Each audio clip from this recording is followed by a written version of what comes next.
You know, the main reason I went to see this movie because I love animals. I even have two cats of my own. That's one of my cats. His name's Boots.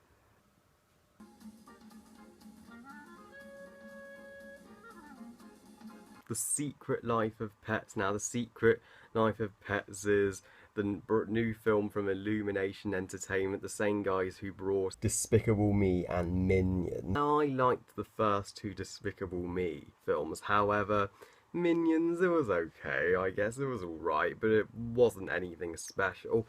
Whereas this movie, however, is directed by Chris Renaud and Yarrow Cheney and is about this dog named Max who has a great relationship with his owner until one day she brings home a big new dog, and at first Max he hates this new dog and they really don't get along until they both get lost and separated from their owner, and they have to work together and become best friends at the end in order to get back home. I was genuinely looking forward to this movie. It looked like a lot of fun. It looked like a big step up from Minions last year. It looked like a fresh, new and original idea, particularly for my love of animals. I loved animals ever since I was a kid.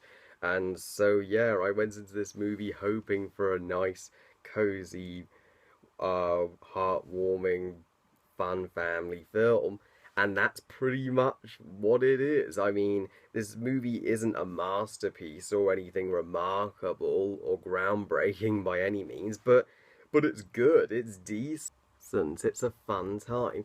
And let's talk about why. Of course, let's address the elephant in the room. Almost everyone who's seen this film says it has some numerous plot similarities to Toy Story, which I can't deny it does. Of course, just like Max and Duke, just like Woody and Buzz, meet. They hate each other at first, then they get lost and separated from their owner, become friends in the end to escape danger and get back home.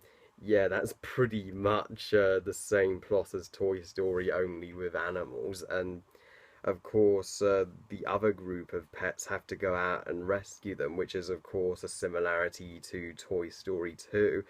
But overall, but it's not a complete rip-off of Toy Story. It still has its originalities. It has a different villain, different setting, different characters.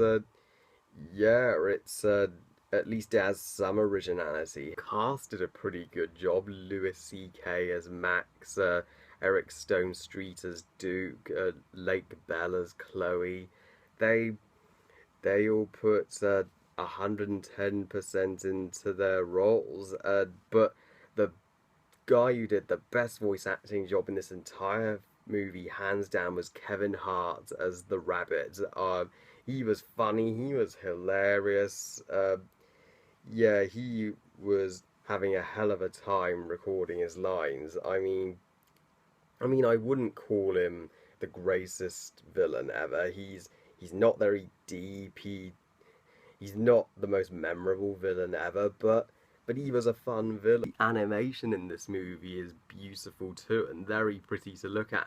And they got the movements and the mannerisms and the reactions of animals and pets perfectly. They clearly studied animals and studied cats and dogs, which is what I applaud them for doing, unlike in, of course, Norm of the North. But anyway, that's a topic for another time. Yeah, I felt like they were real animals and weren't just completely humanized, which really impressed me because I have two cats of my own. I know how animals move, and the animation for the backgrounds is also beautiful. The city was a pleasant place to be. It's very bright, sunny, and colourful. Yeah, I really wanted to go there.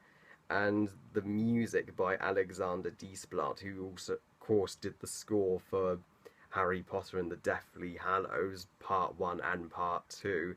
It's lovely, it's wonderful, it's beautiful. I My only complaints with the films really are that because of course it's loosely based on Toy Story, the story is pretty predictable. You can pretty much work out what's going to happen in the end. There aren't really many surprises here.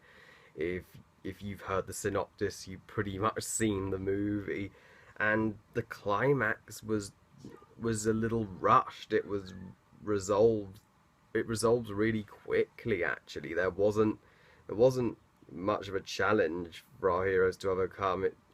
They just realised, oh, it's nearly the end of the film. We got to quickly wrap it up. So they did, and I was like, oh, that was a little rushed. That climax, that finale, could have been a little stronger if you'd added a bit more drama and a bit more stakes to it. But anyway, The Secret Life of Pets, it's one of the better movies this summer. If you've got kids, if you just want to take your family out to the movies, you'll all love it. And is because everyone's compared it to Toy Story, is it as good as Toy Story? It's not even close. Toy Story will always be the superior film. And I wouldn't even call it the best animated film of 2016. That would be this. But it is still a fun, heartwarming, good family film that teaches us all about friendship and how to come and work together. And it is Illumination Entertainment's best film since Despicable Me. I give The Secret Life of Pets 3.5 stars out of 5. So what do you all think of The Secret Life of Pets? Whatever you think, comment below, let me know. Please like this video and subscribe to my channel and follow me on Twitter and on my Google+. Thank you all for watching, and I'll see you next time.